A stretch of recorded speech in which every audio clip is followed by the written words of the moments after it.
It's always humbling to see women win because I know how much it takes to push through the doubts, the limited beliefs, the failures, trusting a vision only you can see.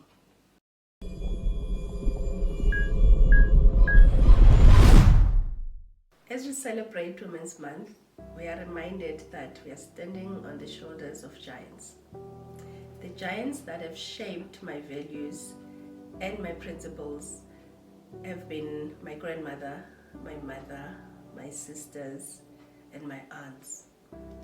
These are very resilient women who have weathered a lot of storms in their own lives. So Women's Month to me is really about embracing the journey of continuing to find ourselves, what works for us, what does success mean to us. So growing up as a young girl in Soweto, all I wanted to become was a teacher or a nurse, a social worker, a doctor, or a lawyer. And this is purely because that's all we knew success to be. We were not exposed to any other profession around us. So later in my high school life, that's when we're introduced to career guidance, and that's when you get exposed to professions like engineering and other medical fraternities. In fact, when I did my in-service training, that's when I got exposure to what engineering is all about. I got a job as a site agent in a construction firm.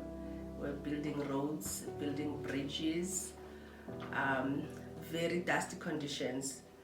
And over and above that, you get exposed to now the harsh nature or the difficulties of working in a construction field or in a male-dominated field, because your accommodation, you're staying in a caravan, in a construction camp, very far from home, in a bushy, scary, awkward place, and you surrounded mostly by males. So this reminded me of a phrase that says, "To whom much is given, much will be required." And I say this at the backdrop of having weathered the storms, of having survived the harsh conditions of construction. I realized that I don't only carry the weight of representation as a young woman in construction, but I also have the privilege to change and shape the future for the young women that will follow behind me. So Rainwater has recently completed its planned annual maintenance that is aimed at increasing capacity for infrastructure, improve the plant reliability and the operational efficiencies.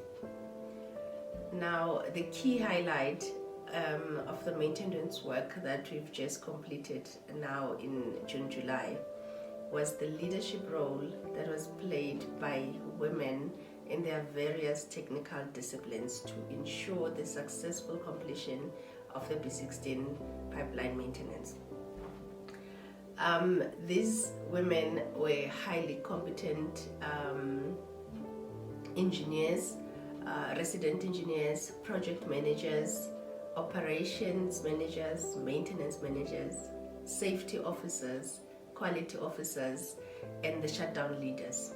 My role in this maintenance work that has been completed was to ensure that we deliver on the plan that we have communicated, which had very tight timelines.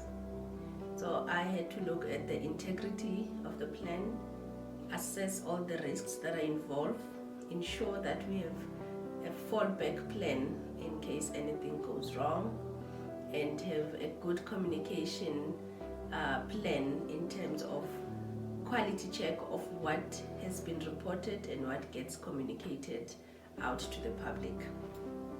So what I take home from this massive task that Rainwater has completed was the power of showing up for the team, show up when it's tough, show up when things are not going right, show up when nobody's watching, because that builds trust with the team and it boosts their morale. So girl, curiosity is your superpower. Don't be afraid to ask the question. Don't be afraid to go where no one has gone. Don't be afraid to try new things and learn.